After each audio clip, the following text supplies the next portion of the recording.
Magandang araw po, mga kamangkuting balita. Ako po muli, si Brother Albert Ferrer, mula po sa Department of Labor and Employment, National Capital Region, Kamanamang Field Office. Ngayong pong araw nito ay natasan na naman po tayo ng aming opisina upang mag-interview ng isa sa mga naging beneficiary ng Technical Advisory Visit. Atin pong interviewin si Lucy sa mga naging attended ng ating pong orientasyon na ito. Samahan niyo po ako.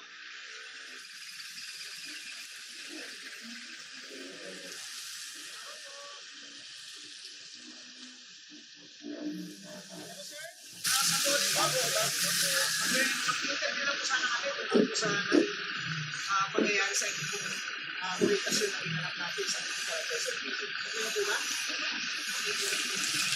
Ay, salamat po.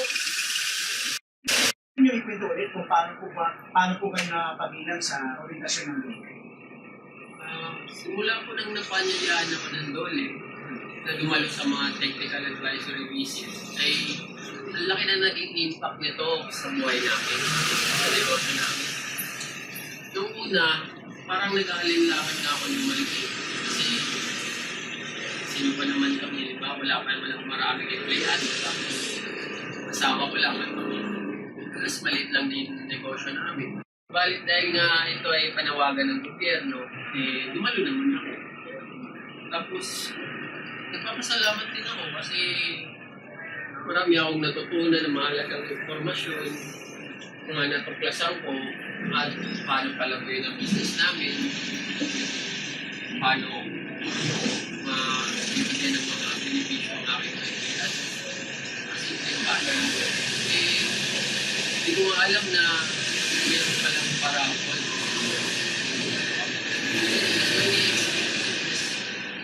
Wala na lang.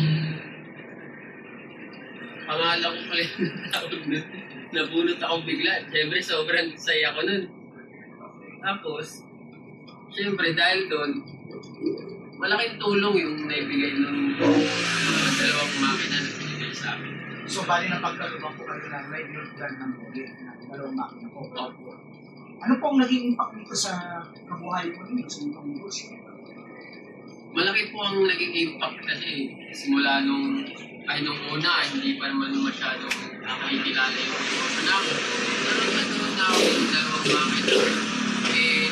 Parang nag-spike pa yata yung naging flow ng business namin. Ikot yung pera sa amin, tuloy lang.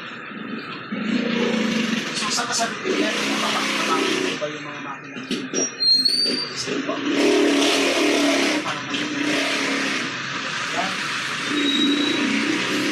Sa ngayon,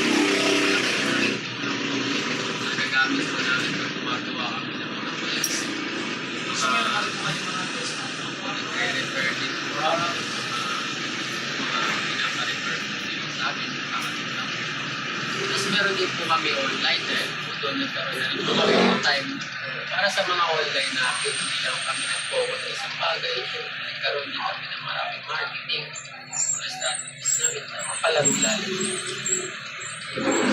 Tara, tingnan po natin yung dalawang makina sa kapila. Ay, sige po. Para makita po natin paano ba nag-video. Maraming salamat po.